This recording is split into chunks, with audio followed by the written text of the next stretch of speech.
Hi, I'm Lance Wilhelm, the director of the documentary Our Assignment from Fred Rogers. When we began production 2 years ago, we reached out to Joanne Rogers, wife of Fred Rogers, for an interview. She graciously invited us into her home for an entire hour-long conversation. While her interview was used throughout the documentary, since her passing in January of 2021, we have decided to release her interview in full, which was one of her last, to help spread her wisdom and words of kindness. Ready? Recording? Did you get the tilt that you guys liked? Mm-hmm. Yes. All right, I will hit record. I think we're ready for you, Gene. Okay. What was your first impression of Fred Rogers? My first impression was made when he was coming down to Rollins College, where we were in school together, both of us. And he was coming down from Dartmouth to take a look at Rollins, and because he wanted to be a music major. And we were asked by our professor to go and meet him and show him around. And there were a bunch of us being 8 maybe. And my first impression was, geez, cute. And my second impression was, gee, he's smart. And then we went over to the college and introduced him to the music practice rooms. And he sat down and started playing some of the tunes of the day. We were coming to the end of the war at that time. We were at the end of the war. And there were lots of pop stuff that we all knew and had to do it, and he could play all of them, and we couldn't because we were so square, classical music. And but while he knew classical music, he knew the good fun things too. So, and I thought, he's going to be popular, and he was. So, the first impression was good. How would you describe Fred Rogers as someone who never met him? What a good question. Serious.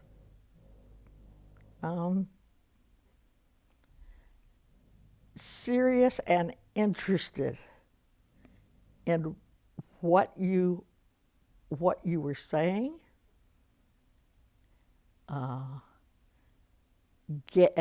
just getting to know you. And he was a real listener, the best one I ever knew.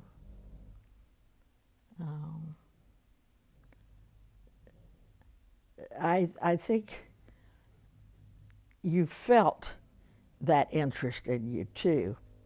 You didn't feel you were boring him. I know that. I know there were lots of people that got really excited when they saw him, and he would just wait that out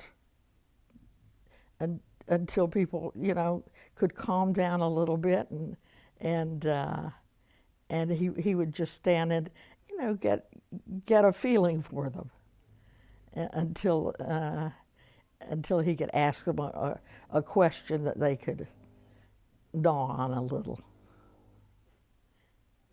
What are some of you and Fred's mutual interests and hobbies? I think it would have to be music, and that's really not a hobby at all, but it certainly was an interest. And music was my major in college and through college, through graduate school, and playing the piano was what I did. And Fred was a very good pianist, but Fred had so many talents that it was, sometimes I think he could have done most anything. I could do the piano. That was it, you know. From a very young age, and it was all I wanted to do, really. But he wanted to do a lot of other things, and he did do a lot of other things. But I think music was probably the most important skill that he had. It was certainly one of the things he loved the most.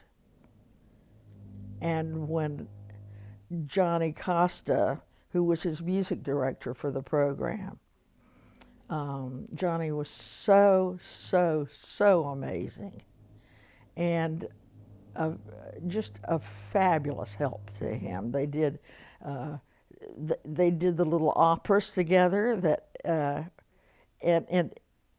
and Fred loved working with Johnny, and vice versa, I think. But when Johnny passed away, Fred seriously thought about stopping the program because he was such an important part of it. It was a hard time then. Which of your husband's personality traits do you admire the most?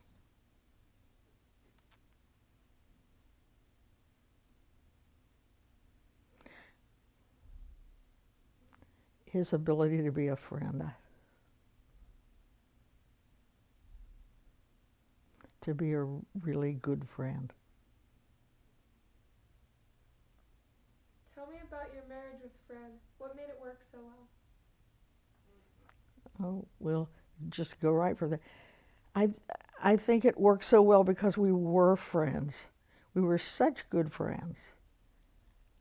And I think that's crucial for a relationship, for people who live together, who make a life together, to be meaningful friends to each other.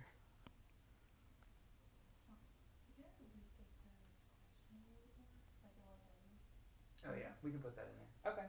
The next one. All right. Go ahead, Jane. How was Mr. Rogers able to keep so mellow and calm most of the time? I'm sorry I didn't hear the last part. How is he able to keep so calm and what? Most of the time. Oh, most of the time.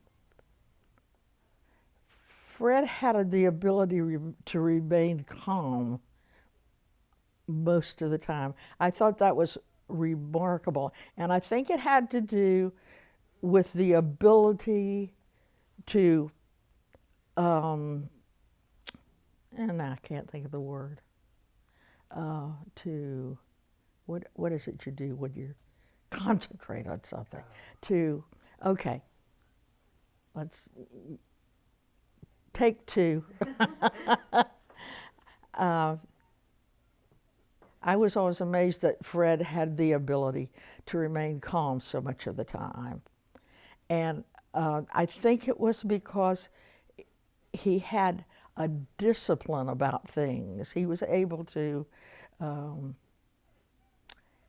concentrate. It was just part of who he was, I think, to be able to concentrate. I was watching the other day one of the films, for me, the most moving of all the film clips that were shown in, it's available almost everywhere. When Fred talked to the audience, talked to his audience after 9/11. And he was obviously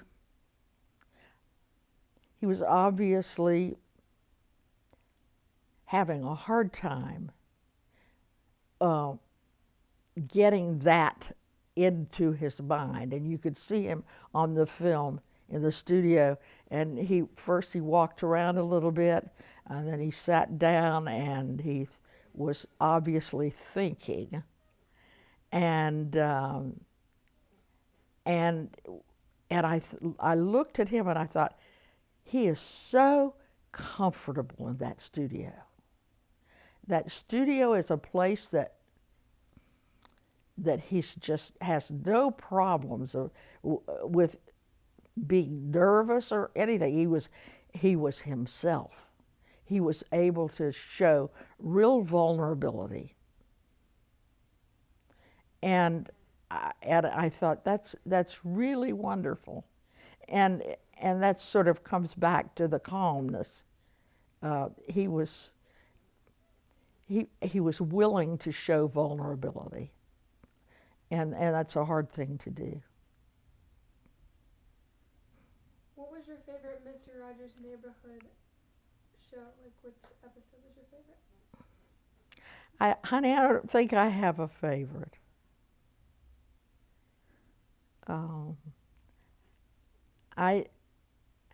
I enjoyed the little operas that they did, and that was always leading up to something. But generally speaking, I can't remember a really favorite one. I enjoyed the ones that I thought he was enjoying, that showed and that he was being interested in. I enjoyed the ones where he had the musical artists on. Andre Watts is a dear friend, and I enjoyed that one very, very much. The one that he did of Andre playing. Did you ever watch Mr. Rogers' film at WQED? I did, and it was fun to go in and watch occasionally, and to meet whoever was there as a guest that I didn't know already, and then I would sit and watch a while, and the timing of the program would begin to make me feel a little bit edgy, and I would sneak out then. It wasn't so much fun. I could never have done something like that, and he was so good at it. He was so good at it, and that's where he was calm. Do you have any favorite memories of that? Specific memories? She might remember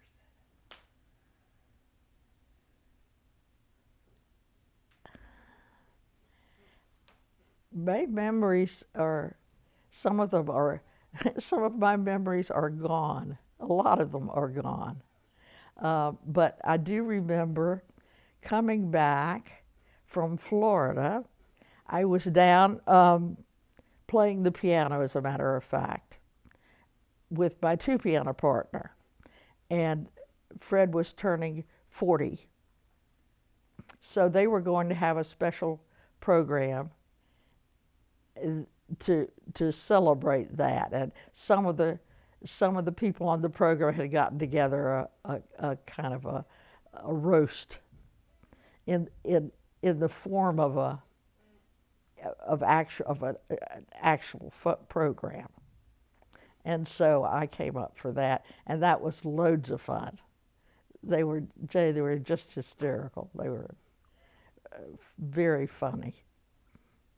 Can you tell me about the time you were a guest on Mr. Rogers? Yes, I can. And the point of that was that Fred, there was always a reason for things. Wasn't because I played the piano so well. It was because he wanted the children to see at that time, and this was a long while back, he wanted the children to see that wives of people who were on the program did other things. They did, you know, they did other professional things. So they had to come in and kind of do a little recital, and to show that I wasn't just busy cooking and cleaning at home, you know. What was it like watching Fred on TV?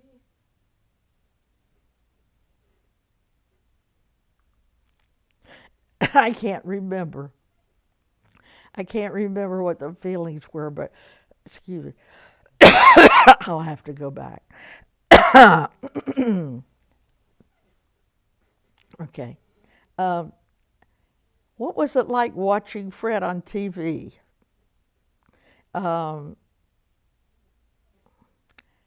Interesting, because usually if I watched for some reason or other to see a program that he wanted me to see that was coming up or something, and so it usually was something, some reason like that. So it was interesting. But I do have a funny story about our boys when they were little, and people ask me this a lot. What did the boys think about him? And when they were about 4 and 6, they would point to the television and they would say, "Other daddy." It was cute. It was nice that they would. I don't think it occurred to them that it was. I think they knew perfectly well who it was, and they went to the studio enough not to be completely puzzled about it. He had so many young children who didn't understand at all. And you may have heard stories, but there was a little boy that he met in New York in a hotel. And the little boy came up to him with big wide eyes and said, "Mr. Rogers, how did you get out?" And that was mostly the feeling for a young child. How did he get out of that box?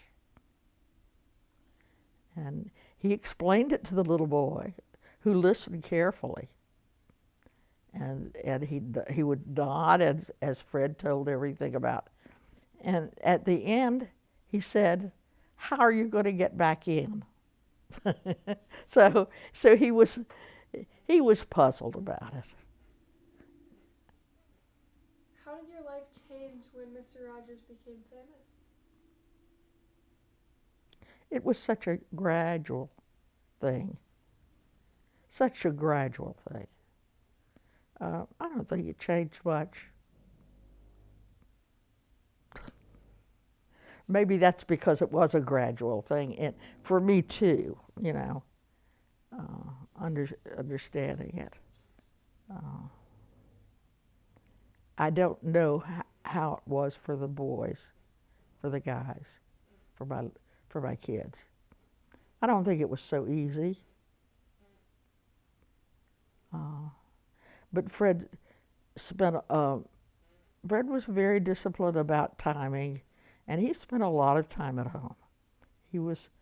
He kept his hours at the studio as regular as possible, and he would be at home mostly for dinner, always, every night, and unless he was completely out of town. And he didn't travel all that much. So. What did you and Fred admire about Pittsburgh?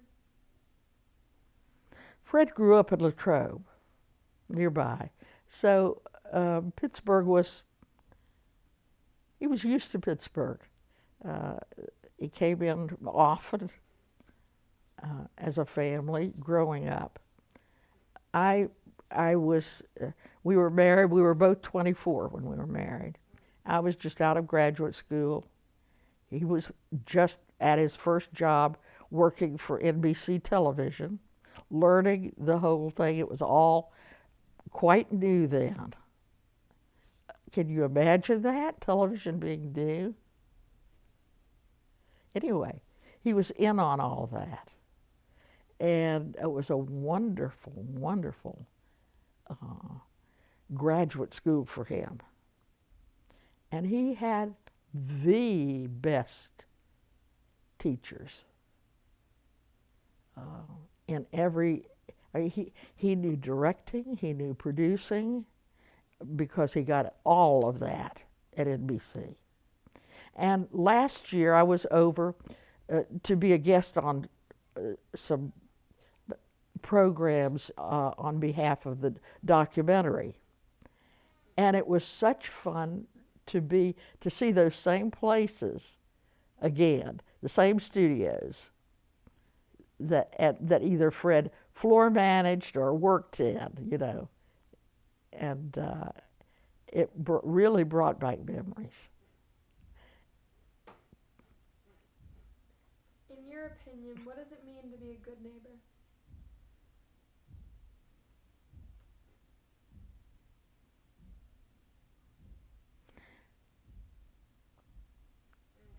I think being a good neighbor first has to come caring about that person as a human being. And then being around enough to observe if you're needed, and then being close enough that that person feels comfortable about reaching out, so you're not intruding. I think there can be a little bit of intrusiveness if you go about it just, oh, I want to be a good friend and a good neighbor to this person, you know, and you don't want to barge in. But I think you can be there for people, and I think it's very important, and it's, as Fred talked about, giving your honest self. It's the best thing you can do. I think that's part of being a good neighbor. That's a big subject. Which Christian teachings did Fred follow closely?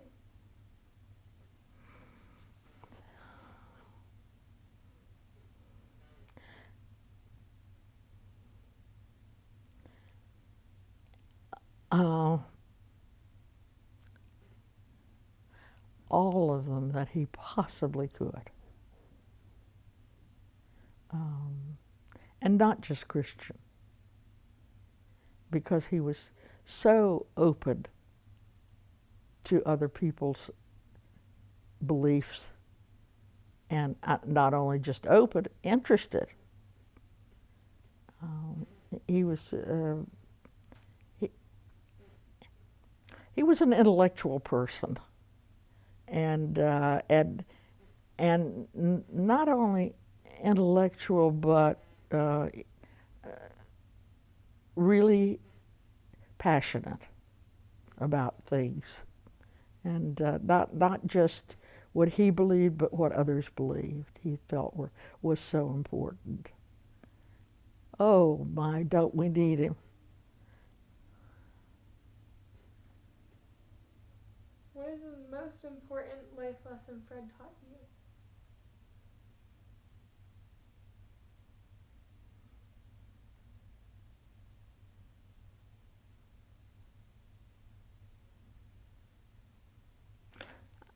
I don't know the most important, because I really learned a lot from him, from who he was just through and through,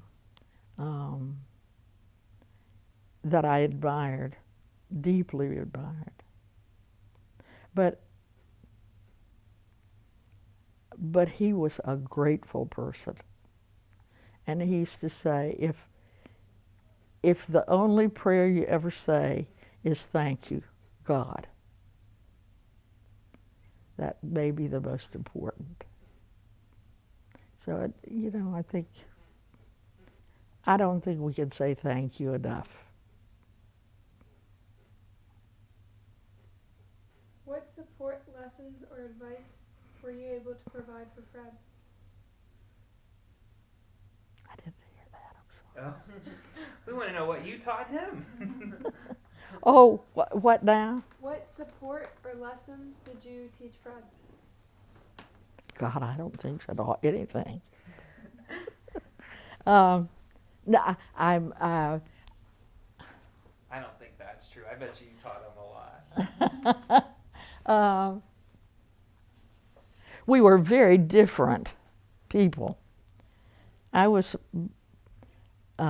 maybe a lot more.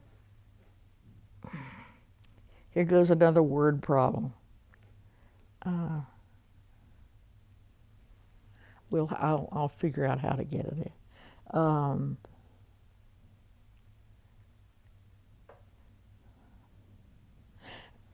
What is it when you're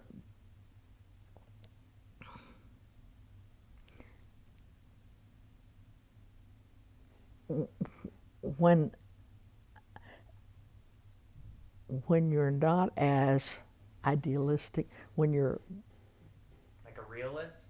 a realist, and somebody who needs to get out and do things that are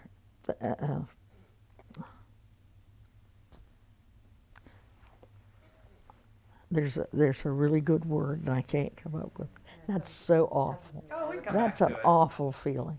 I know, it happens to me all the time.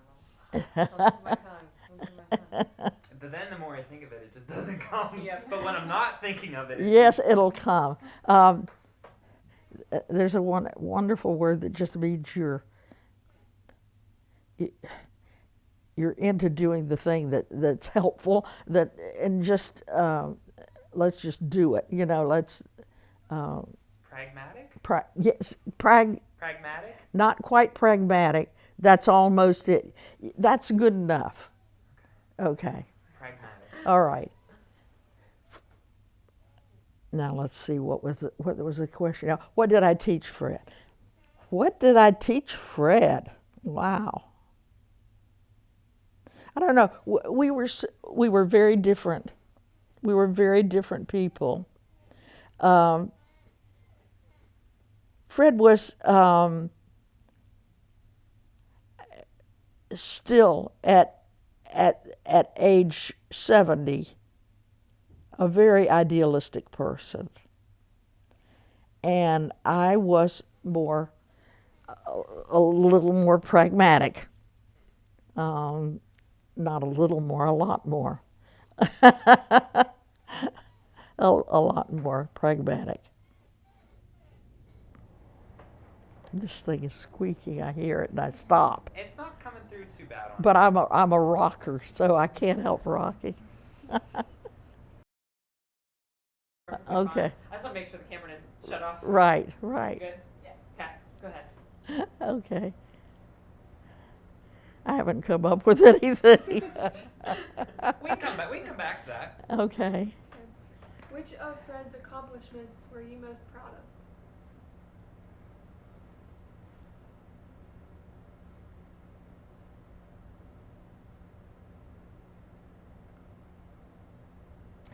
Gosh, I was very proud of Fred.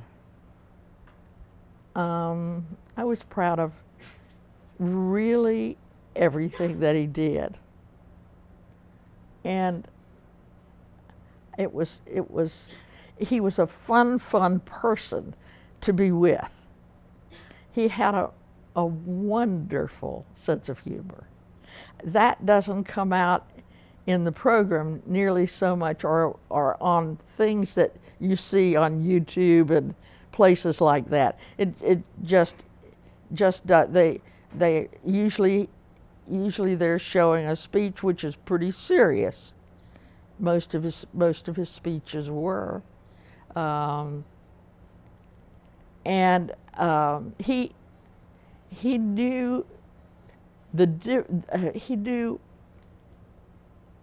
For instance, he would say if he was going to be with Letterman or Joan Rivers or somebody like that, he would say, "Don't ever try to be a comedian with those people. Just be the stand-up guy, because that doesn't work out at all." And I always remembered that because it's good advice, I think. What kind of things did Fred do to make you laugh? Oh, he knew I liked to laugh, so he would do lots of things to make me laugh. But he loved to be silly. That was his humor was whimsical and silliness. It was never. He didn't like jokes about say. Well, I'll just say moron jokes or Polish jokes or anything that denigrated people in some way. But he just really liked being silly. So that was, and he knew I did too. So that was fun. We could be very silly and laugh a lot.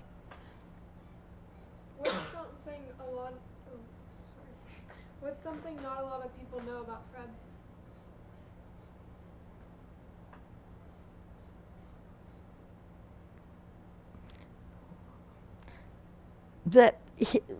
That he did have a very good sense of humor. That he was a funny person. I think that's not very well known, and I often wish they could see that side of him more. The people. I have a story to tell you. It's a story that he could laugh at himself, too. He was one of those people. And he came home from a trip and said, he came in the door and I was in my bedroom reading. And he called out, "I'm home," or something. And I waited and he came into the room and I said, "How was your trip?" And he started smiling. And I said, what's funny? And he said, "Well, I was getting on the plane today to come home. Let me say, first of all, Fred usually dressed very well. And if he was dressed casually, he usually had on a bow tie. He liked bow ties. And he had on a bow tie this day. And he came in and he said, "Well, I was getting on the plane and I was looking ahead and saw the flight attendant, and I could just tell that she was thinking hard and the wheels were going round. And so when I got right up to her, she said to me, 'I just love your popcorn.'" She had thought he was Orville Redenbacher. And I said to him, I laughed hugely. And then I said, "What did you say to her?" And he said, "I just said, 'Oh, I like popcorn too.'" That was the kind thing. And that was,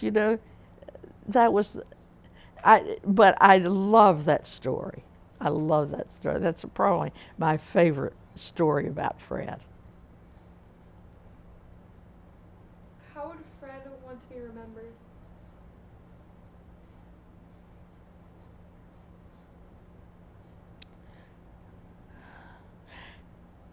I think he would be absolutely amazed and thrilled at how he is being remembered.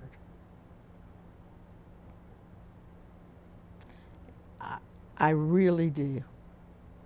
I think it's just been so remarkable over this anniversary time of his program and the celebrations that have gone on and appear to be going on.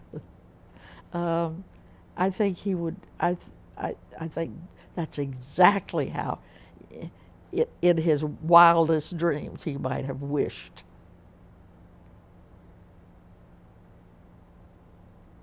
Did you see the preview for the new Tom Hanks movie? Yes, I did. I What did. did you think? Oh, I think it's a excellent preview, as a matter of fact, and I think Tom Hanks is brilliant.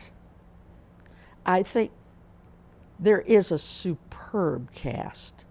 The entire cast is absolutely superb. I think the movers and shakers, those producers and the director, who is a woman and a very, very brilliant woman, they've just done a remarkable job. So I'm completely delighted. What was it like meeting Tom Hanks? It was fun. It was fun to meet him, and I'm a great fan. I'm a great fan of his work. I think I can't think of anybody who could have done this part the way he has done it, and I would have expected it. It doesn't surprise me. Did you give him advice on how to play Fred? It was interesting. We only had a little time together, actually, and to meet each other, and that was at a dinner, and there were other people there. And one of the first questions that he asked was, "Did Fred really talk that slowly?" And I said, "Yes, he did." And he's told me since then that it's been good for him to slow down a little. That he's appreciated. I think maybe Tom has enjoyed doing this. I do hope so, because it's such hard work. And but he is a person who enjoys his work, and I think he has enjoyed this. What are some of Fred Rogers' teachings that you hope will continue to be shared?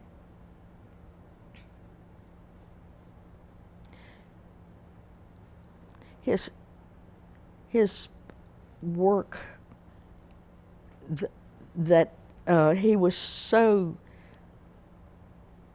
he was just the best at his relationship with young children, and I hope that will live through the years, and I think it will. I think it will. It was what he aimed to do.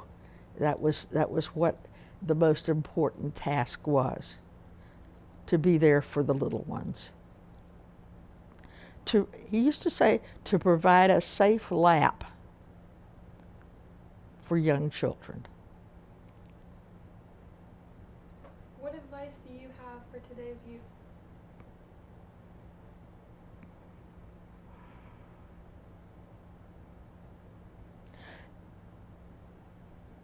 To try not to be immune to the poison of the leadership just now. to try to get away from it, to try to destroy that, the evil.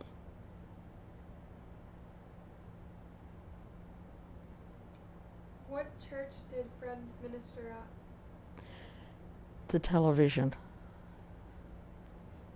He was ordained as an evangelist to do exactly what he was doing, to be on the to do television work for families and children.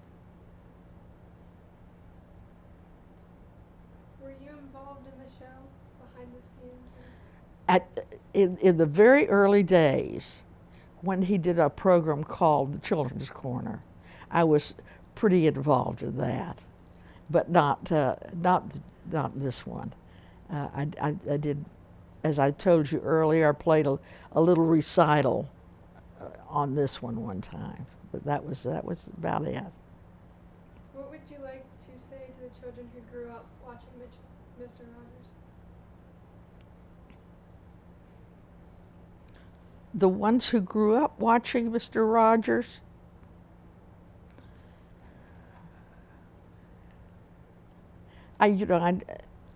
let's stop for a minute, Yeah. because that confuses me. I was thinking about, at my school, this was a neat project because the kids knew who Mr. Rogers were, but they were kind of in the lap when Mr. Rogers wasn't being shown as much and Daniel Tigers came out. Yes, So Mr. Rogers has been kind of new to them, yeah, but that's right. I work with a lot of teachers and people who have immense respect and admiration.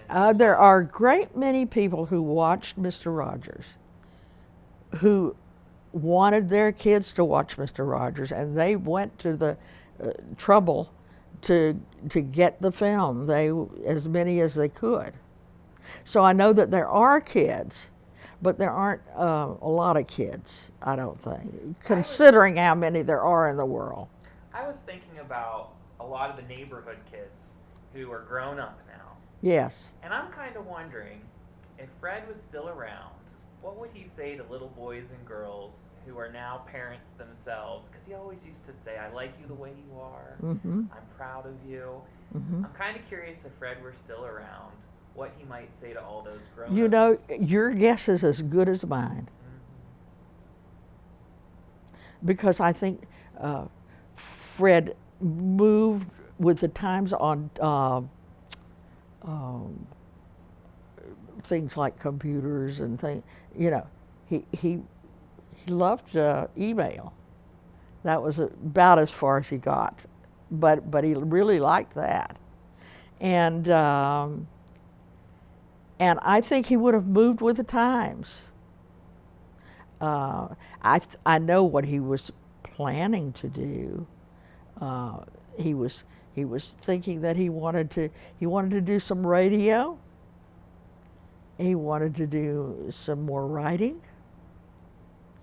But the television part was pretty much over for him. So, you know, but we're talking about just what if, I think. And I don't know. Yeah. I don't know. I have a feeling. Yeah, the reason he was so unpolitical was because he was fearful of if a parent hears that he's saying something to their kids about the person they liked or didn't like or whatever, that they would just turn off the television set. He would lose the kids. And so he did not. He stayed very unpolitical. And, you know, I hear them say he was a lifelong Republican. Well, he was a lifelong registered Republican. His family were Republican. I was Republican when I married. After we were married, I grew up in a Democratic home in Florida, and made no difference to me. Really didn't, because both of us voted however we felt. We were not, one party type things. What do they call that? Oh yeah, like a straight ticket voter. No, we weren't straight ticket at all. So it just did. Now that's somebody. Oh, that's that thing over there. I forgot it. Oh yeah, It'll go away. Oh, do you want us to pick it up? We're at the end, actually. It'll go. Yeah. Well, I was going to say that's enough, probably. Yeah, we My brain's beginning to we're run out. good. Awesome. I think that was good, guys. Before we shut anything off, was there anything that you heard or that you wanted to ask her before we turn off the cameras? Would they like to know how old I am? Oh, about celebrating you celebrated your 91st birthday. Yes, That's- way back in March. Oh yes. I think we should have her tell her age on camera. That's Well, so little kids, all people and old people like me are real proud of being 91. So My grandma Devlin Yeah. lived to be 91, Yeah. and she said the secret was to just keep busy. And she said you're only as old as you feel. she's right about that. There's a feeling inside about how old you are. Yeah. Yeah, let's have Oh, some days it changes. Some days I feel a little older than others. What do you think is like the best part about getting older, personally for you? Like, what do you best think is part of the- getting old. Yeah, like the best part about getting about. Okay, that's a good question. I think that's a wonderful question. You're more relaxed, and you can say things to people, and you could be much more honest with people. At least I find that. Because I don't think people take you very seriously. They just say, "Oh, she's just an old lady." What? I have to say though, You can't get mad at an old lady. I didn't want to interrupt the interview, but I watched when you were on Jimmy Kimmel last year. Oh, You God. I enjoyed watching that. You had a nice time with you. That Well, was I cute. tell you, I was so surprised at what came out of my mouth. But see, you can say whatever you want, the older Yes. you get. Yeah, exactly. Exactly. I just adore you. Oh my. I think that should be good, guys. Yes. Thank you. We'll get you on Well, your you- list there. Oh, I'm anxious to see the whole thing. The whole business. I want to see.